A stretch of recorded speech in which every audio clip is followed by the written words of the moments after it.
धन्यवाद। Next Shri Sanjay Singh, 20 minutes. धन्यवाद मान्यवर, आपने महामहिम राष्ट्रपति जी के अभिभाषण पर मुझे अपनी बात कहने का मौका दिया।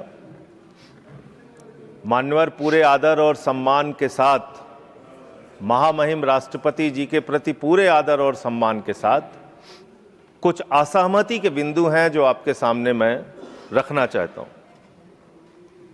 यहां पर सबका साथ, सबका विकास, सबका विश्वास, सबका प्रयास, इसका जिक्र हुआ। सरकार और भारत के प्रधानमंत्री बार बार इस बात को कहते हैं, लेकिन इस देश के अंदर जो घटित हो रहा है वो बहुत विचलित करने वाला है मान्यवर। अभी दिग्विजय सिंह जी ने जिक्र किया कि 30 जनवरी को हम लोगों ने राष्ट्रपिता महात्मा गांधी जी की पुण्यतिथि मनाई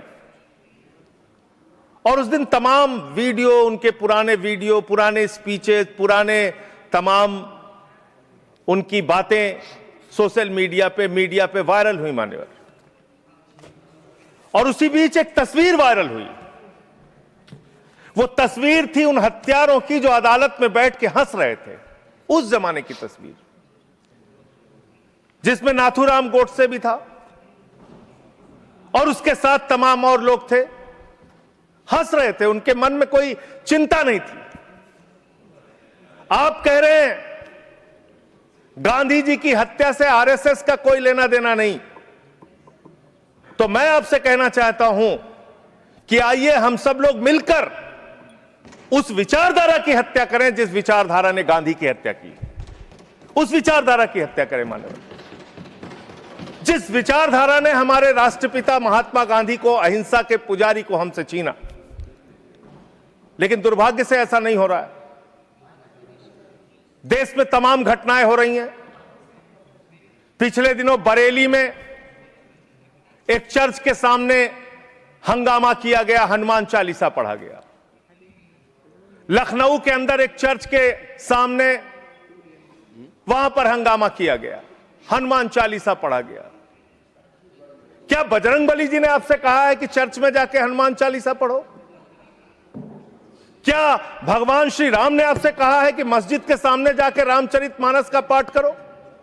अगर आपको हनुमान चालीसा पढ़ना है, हनुमान जी के मंदिर में जाइए, रामचरितमानस का पाठ करना है, राम जी के मंदिर में जाइए, वहां से कुछ आशीर्वाद लेकर आइए अपने लिए और इस देश के लिए। लेकिन वतन को बांटने की कोशिश मत कीजिए, वतन को बांटने की कोशिश मत कीजिए। मान्यवर,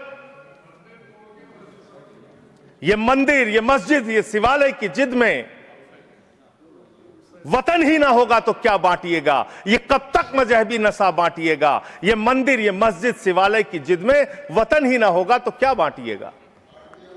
आप इस देश को बांटने का काम कर रहे हैं। एक विचलित करने वाला वीडियो उस दौरान आया मान्यवर। 25 दिसंबर के पहले जबलपुर में भारतीय जनता पार्टी की एक महिला नेता चर्च के अंदर घुसती है, घुसकर वहां एक नेत्रहीन महिला के साथ हाथापाई करती है और उसकी जो मासूम बच्ची बैठी रहती है उसको ये कहती है कि तुम इससे गलत काम कराने के लिए लाती हो। ऐसा समाज आप बना रहे हैं, ऐसा हिंदुस्तान बना रहे हैं। पूरी दुनिया में आप ऐसे विश्वगुरु बनेंगे। आज ऑस्ट्रेलिया में, इंग्लैंड में, यूएस में, न्यूजीलैंड में, दुनिया के अलग अलग देशों में जो लोग भारतीय रहते हैं उनको कितनी शर्मिंदगी महसूस करनी पड़ती होगी कि आप उनके धार्मिक मान्यताओं के हिसाब से उनको यहां पे पूजा अर्चना, इबादत, प्रेयर नहीं करने दे रहे हैं। यह हो रहा है मान्यवर इस देश के अंदर। इसलिए नफरत की राजनीति को पहले मारना होगा और आपकी नफरत की राजनीति रुक नहीं रही है, वो असीमित है, उसकी कोई सीमा नहीं है। पहले हिंदू को मुसलमान से लड़ाओ, फिर हिंदू को सिख से लड़ाओ, फिर हिंदू को ईसाई से लड़ाओ, फिर हिंदू को हिंदू से लड़ाओ, जाट को गैर जाट से लड़ाओ, मराठा को गैर मराठा से लड़ाओ, दलित, पिछड़े, सवर्ण को आपस में लड़ाओ। अभी आप एक बिल लेके आए, उस बिल के बारे में सुप्रीम कोर्ट ने कह के रोक लगा दिया कि यह बिल तो अस्पष्ट है, इसमें कोई स्पष्टता नहीं है इस बिल में। आप क्यों ऐसा बिल लेके आए जिसके कारण से पूरे देश का माहौल खराब हुआ? आपने झगड़ा कराया दलितों यूजीसी का बिल, और आप इक्विटी बिल जो लेके आए, आपने कहा इक्विटी कमेटी जो बनेगी उसको लेके आपने जो इक्विटी कमेटी बनाई उसमें तमाम बातें आपने ऐसी लिखी, पूरे देश में आपने झगड़े का माहौल क्रिएट किया। आप कभी भी और कहीं भी दलितों और पिछड़ों और आदिवासियों के हितैषी रहे ही नहीं है। आपका संगठन, आपकी विचारधारा, आपकी मातृ संस्था आरएसएस, वहां तो 100 साल तक आज तक एक भी दलित, पिछड़ा और आदिवासी आरएसएस का प्रमुख नहीं बना। यह सच्चाई है आपकी। आप हल्ला मचा रहे थे कि देखो हमने दलितों, पिछड़ों, आदिवासियों के लिए कितना शानदार बिल हम लेके आए, कितना शानदार हमने काम कर दिया। सुप्रीम कोर्ट ने उस पर रोक लगा दिया। सुप्रीम कोर्ट ने कहा कि यह बिल अस्पष्ट है। आपने इस देश के अंदर विश्वविद्यालयों में आरक्षण को खत्म किया है, यह सच्चाई है मान्यवर। दलित, पिछड़े, आदिवासियों के लिए जो प्रोफेसर्स, असिस्टेंट प्रोफेसर्स की नियुक्ति होनी चाहिए, 80% से ज्यादा पोस्ट खाली पड़ी हुई है विश्वविद्यालयों में। और जो चीज आपके हाथ में है, आप दलितों, पिछड़ों, आदिवासियों के हितैषी कैसे हैं? 45 सेंट्रल यूनिवर्सिटीज है जिसमें से 38 केंद्रीय विश्वविद्यालयों में सिर्फ और सिर्फ सवर्ण जाति के लोग वीसी हैं और 7 में दलित, पिछड़े और आदिवासी हैं।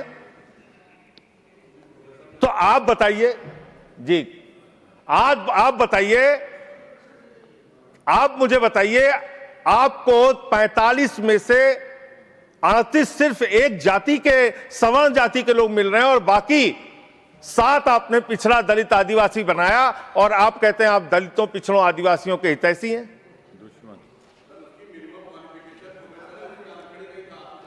किसमें? मैं वीसी की बात कर रहा हूं, वीसी की बात कर रहा हूं, वीसी की बात कर रहा हूं। वीसी की नियुक्ति आप करते हैं, वीसी की नियुक्ति आप करते हैं। इसका मतलब दलित, पिछड़ा और आदिवासी बीसी बनने योग्य नहीं है, यह आपकी मानसिकता है। इसका मतलब आपकी मानसिकता है पिछड़ा, दलित और आदिवासी प्रोफेसर बनने योग्य नहीं है। 12 साल क्या किया आप नॉट फाउंड सुइटेबल की कैटेगरी में डाल देते हैं उन लोगों को। आप क्या न्याय कर रहे हैं उनके साथ? पूरे देश के हाई कोर्ट, सुप्रीम कोर्ट की हालत देखिए सर। देश का है सुप्रीम कोर्ट 1 और 25 हाई कोर्ट। वहां पे कितने जज हाई कोर्ट के अंदर या सुप्रीम कोर्ट के अंदर दलित, पिछड़े, आदिवासी हैं? पता कर लीजिए, आपको पता चल जाएगा। तो अगर कहीं उनके साथ न्याय की बात आती है तो आप न्याय नहीं, नौटंकी करते हैं, जानबूझ के दिखाने की कोशिश करते हैं कि आप उनके हितैषी हैं, जबकि आप है नहीं। आपको है ना, और पूरे देश का वातावरण खराब किया आपने। मैं इस सदन के अंदर आपके माध्यम से सरकार को प्रस्ताव देना चाहता हूं, अगर आपकी नीयत साफ है तो हर विश्वविद्यालय में 2 तरह की कमेटी बनाइए।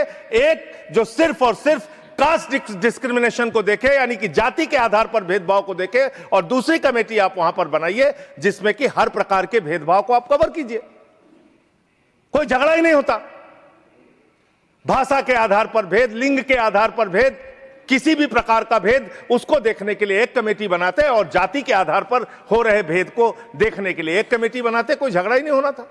आपने जानबूझ के झगड़ा कराया। दूसरी बात मान्यवर, अभी मैं पिछले दिनों एक पदयात्रा कर रहा था मिर्जापुर से लेकर काशी तक, और उस दौरान काशी के अंदर मंदिरों को तोड़ने का मामला सामने आया। मणिकर्णिका घाट को तोड़ा गया मान्यवर, मणि को तोड़ दिया गया, माता अहिल्याबाई होलकर जी की प्रतिमा को तोड़ दिया गया। और वो वीडियो मैंने ट्वीट कर दिया तो मेरे ऊपर उल्टा मुकदमा लिख लिया गया। कितना मुकदमा लिखेंगे आप? आप लिखिए मुकदमा मेरे ऊपर मान लीजिए मैं झूठ बोल रहा हूं, आपकी पार्टी की नेता सुमित्रा महाजन जी, उन्होंने कहा कि माता अहिल्याबाई होलकर जी की प्रतिमा तोड़ी गई, मणिकर्णिका घाट को तोड़ा गया। आपकी पार्टी के नेता और केंद्र राज्य सरकार के मंत्री रविंद्र जायसवाल, उन्होंने कहा मणिकर्णिका घाट को तोड़ा गया, मंदिरों को तोड़ा गया, माता अहिल्याबाई होलकर जी की प्रतिमा को तोड़ा गया।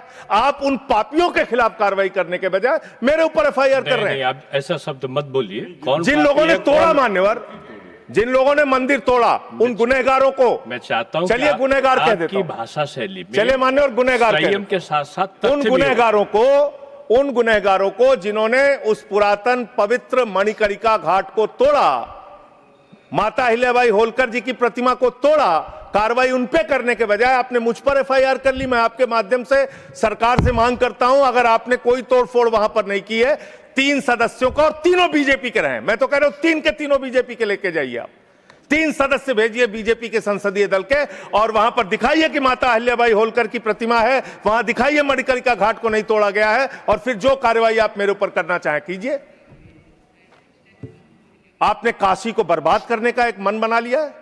काशी कॉरिडोर के नाम पे आपने सैकड़ों मंदिर वहां पे तोड़ दिए, वहां पे शिवलिंग लंका थाने में पड़े हुए हैं। यह घटना अगर किसी विपक्ष के राज्य में हुई होती, आप पूरे देश में हंगामा कर देते, फसाद करा देते पूरे देश में। लेकिन आपने वहां मंदिरों को तोड़ा, पवित्र घाटों को तोड़ा। 54 देश के नागरिक आते हैं काशी में मान्यवर, वो वहां पे बिल्डिंग देखने नहीं आते, वो वहां पे आते हैं वहां के पुरातन मंदिरों को देखने के लिए, वो वहां पे आते हैं पुरातन घाटों को देखने के लिए, पौराणिक मंदिरों को देखने के लिए, वो इसलिए आते हैं काशी की गलियों को देखने के लिए। आप वहां तोड़फोड़ कर रहे हैं। जाके पूछिए वहां के लोगों से कितना गुस्सा और नाराजगी उनके मन में है। लेकिन आपको धर्म में भी धंधा करना है, हर जगह धर्म के नाम पे भी धंधा करना है, वो काम आप वहां पे कर रहे हैं। दूसरी बात, इस भाषण में शिक्षा की चर्चा हुई, स्वास्थ्य की चर्चा हुई, जल जीवन मिशन की चर्चा हुई, और कल बजट आया तो आपकी कलई खुल गई। आप विकसित भारत की बात कर रहे हैं, कह रहे हैं विकसित भारत बनाएंगे। कब बनाएंगे? 2047 में बनाएंगे। उसको 3047 कर दीजिए। 1000 साल बाद कौन पूछने वाला है सर?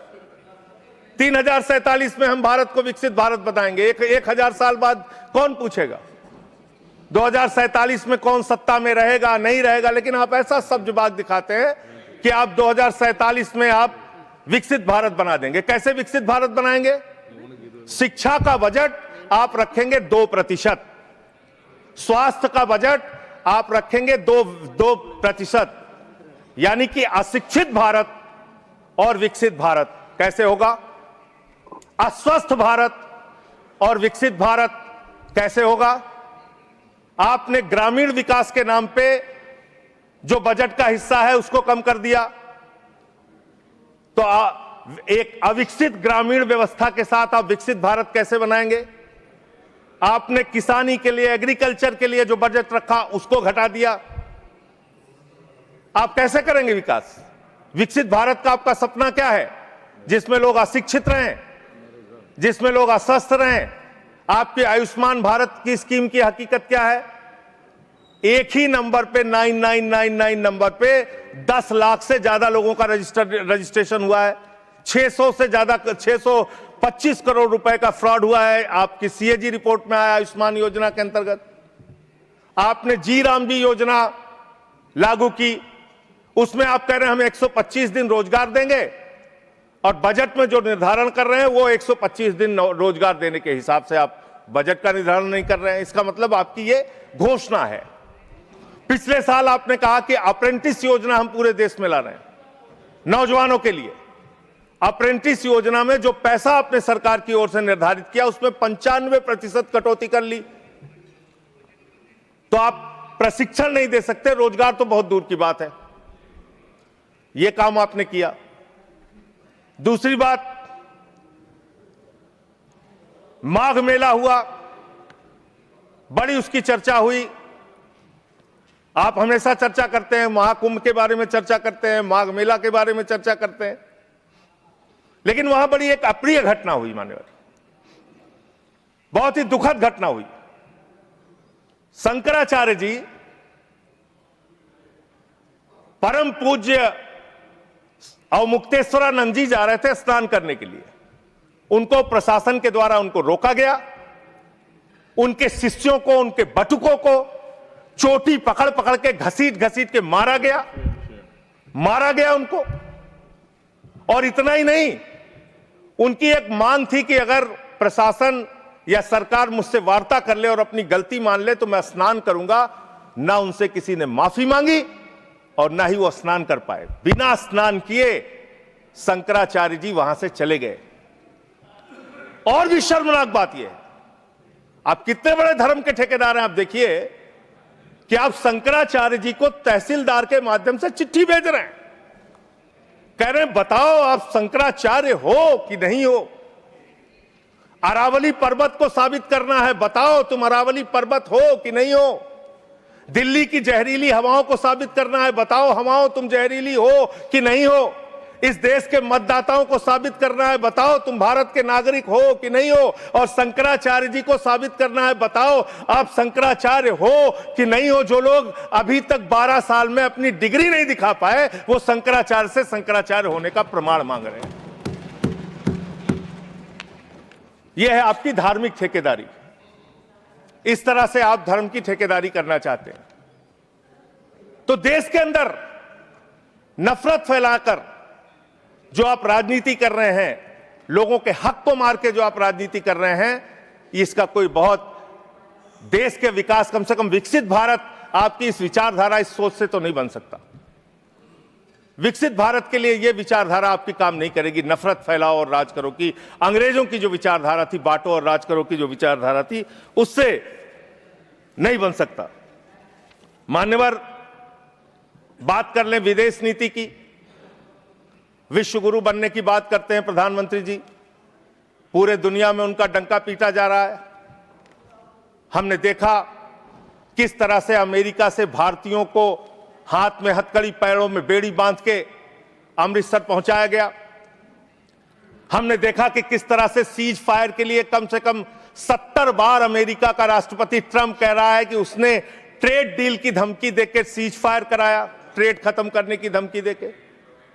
हमने देखा कि किस तरह से चीन यह कह रहा है कि वो सक्सगाम में निर्माण कार्य करेगा और आपकी पार्टी के दफ्तर में उनके प्रतिनिधि मीटिंग कर रहे हैं। उसी दिन वो बयान दे रहा है, बीजेपी के दफ्तर में वो लोग मीटिंग कर रहे हैं, उसी दिन चीन का बयान आ रहा है कि हम सक्सगाम घाटी में निर्माण कार्य करेंगे, पुल बनाएंगे, सुरंग बनाएंगे। आपकी विदेश नीति क्या है? बांग्लादेश में हिंदुओं की हत्याएं हो रही हैं, उस पर आप खामोश रहते हैं, चुप रहते हैं, बोलते नहीं है। आप किसी भी मामले में सामने मुखर होकर सामने आके स्पष्टीकरण नहीं दे रहे हैं। अभी एक एप्स्टीन फाइल की चर्चा हो रही है पूरी दुनिया में, उसके बारे में भारत के प्रधानमंत्री को आरोपित किया गया। उसके बारे में सरकार को स्पष्टीकरण देना चाहिए। तथ्य के कोई चीज को बोलना, मैं कह रहा हूं स्पष्टीकरण देना चाहिए। आपके पास कोई तथ्य है तो आप सर, अगर कोई मैं ये कह रहा हूं मान्यवर, संसद है, इसमें अगर आपके पास कोई स्पष्टीकरण तो देना चाहिए। अगर कोई आरोप लग रहा है, हमारे देश का अपमान है मान्यवर। इनके बोलने के बाद मैं आपको समय देता हूं। आप कैसा काम करना चाहते हैं? खत्म होने से बात देता हूं। अरे भाई, आपके भारत के प्रधानमंत्री पे आरोप लग रहा है, आप लोग उस आरोप का जवाब नहीं देना चाहते। भारत के प्रधानमंत्री पे आरोप लग रहा है, नहीं तथ्य के बगैर होगा तो आप नहीं लगा सकते। तथ्य के विपरीत अगर आप बोलेंगे तो आपका ये चीज नोट नहीं किया जाएगा। तो मैं ये कह रहा हूं मान्यवर, देश व्यवस्थाओं से चलेगी। यहां बैठे हैं जावेद भाई, संभल के अंदर एक जज ने न्याय का फैसला दिया और उस जज का ट्रांसफर कर दिया जाता है। यह जुडिशरी की हालत आपने कर दी है, यह कर दिया आपने। देखिए, न्यायालय ट्रांसफर करता है जज का। अरे मान्यवर, जज का ट्रांसफर हुआ है, अवमानना होगी। जज का ट्रांसफर हुआ है। जज का ट्रांसफर कोई पॉलिटिकल पार्टी नहीं करती। तो एडमिनिस्ट्रेटिव तो काम आप हुआ, ऐसी चीज ना बोले जो कंटेम्प्ट हो कोर्ट का। और इस तरह से एफआईआर दर्ज करके, लोगों के दबा के, लोगों के अधिकारों को छीन के, हमारी पार्टी के तो खैर पीछे ही पड़े हुए हैं आप लोग। चैतर बसेवा एक आदिवासी नेता हैं, उनको गिरफ्तार करके आपने 3 बार गुजरात के अंदर जेल में डाल दिया। महराज मलिक हमारे विधायक हैं, उनको डाल दिया जेल में। हम लोगों को तो जेल भेज ही चुके। आप रोज मुकदमा लिखते रहते हैं, एफआईआर लिखते रहते हैं। सोनम वांगचुक को अभी भी आपने जेल में रखा हुआ है। तो एक के बाद एक लोगों को, विपक्ष के नेताओं को जेल में डाल के आप कैसे काम करेंगे? आप पूरे देश में एसआईआर के नाम पे लोगों के वोट काट रहे हैं, एसआईआर के नाम पे लोगों के वोट काट रहे हैं। बस खत्म कर रहा हूं सर, सबको 2-2 3-3 मिनट मिला है। मैं 1 मिनट में खत्म, 1 मिनट में आधा मिनट। मान्यवर, मैं पार्टी का लीडर हूं, 1 मिनट में खत्म। आधा मिनट पार्टी का लीडर है मान्यवर, एसआईआर के नाम पे आप क्या कर रहे हैं? पूरे देश में करोड़ों लोगों के वोट काट रहे हैं। यूपी की बात अगर मैं कर लूं तो वहां पर आपके ही राज्य निर्वाचन आयोग ने जो चुनाव की सूची बनाई, ग्रामीण चुनाव के लिए, पंचायत चुनाव के लिए और शहरी चुनाव के लिए, उसमें दिखाया 17 करोड़ वोट। और एसआईआर के लिए जो केंद्रीय ज्ञानेश कुमार जी की निगरानी में जो सूची बनी, उसमें दिखाया गया 12 करोड़ 55 लाख वोट, 4.5 करोड़ वोट उत्तर प्रदेश में कहां पर उड़ गए? और आप कह रहे हैं हर बूथ पे 200 वोट बनाएंगे तो 3.5 करोड़ वोट आप ऐसे ही बना लेंगे। तो एक बहुत बड़ा फ्रॉड है। एसआईआर में आप नेताजी के परिवार को नोटिस भेज रहे हैं।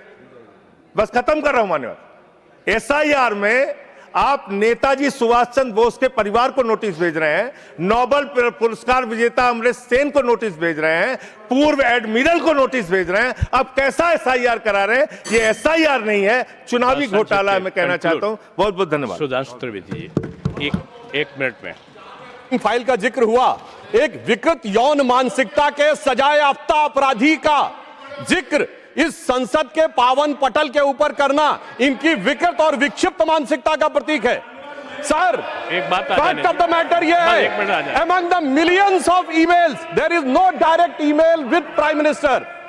Sir, no direct message, no direct phone call. मैंने पहले कहा है कि अगर कोई चीज तथ्य के परत नहीं है तो उसको यहाँ रिकॉर्ड नहीं सर, मैं अपनी बात बस 2 वाक्यों में समाप्त करना चाहता हूं। ना कोई ईमेल है, ना कोई मैसेज है, ना कोई फोन कॉल है। और उसके बाद निराधार अनलगर आरोप के ऊपर एक सजाए याफ्ता अपराधी का नाम लेकर यहां पे बोलना, यह बहुत ही निंदनीय है और इनकी विकृत मानसिकता का प्रतीक है। और सर, डिपार्टमेंट ऑफ जस्टिस ने भी यह कहा है कि वो फॉल्स और सेंसेशनल आरोप है। और प्रधानमंत्री जी इजराइल में अपनी ऑफिशियल यात्रा पे थे, एक मुलाकात ऑफिशियल है, और उसके बावजूद वहां पर सिर्फ एक ही गायन हुआ, वो था राष्ट्रगान। अगर उसमें नाच गाना इनको नजर आता है, हो सकता है इसे राम मंदिर में नजर आता हो। तो मैं इस पे घोर भर्त्सना करते हुए सभापति महोदय सिर्फ एक पंक्ति कहना चाहता हूं, सभापति महोदय सिर्फ एक पंक्ति कहना चाहता हूं कि जो इन्होंने आरोप लगाने का प्रयास किया है कि राष्ट्रवाद के महामेरु पर वार बहुत ही हल्का है, भारत विकसित रोकने के लिए यह मचा हुआ तहलका है। नहीं, देखो, जो माननीय सदस्य ने जो तथ्य के विपरीत और संविधान के विपरीत बात कही, उसको इसमें शामिल नहीं किया जाएगा। ये जवाब सवाल नहीं है, आपकी बात आ गई।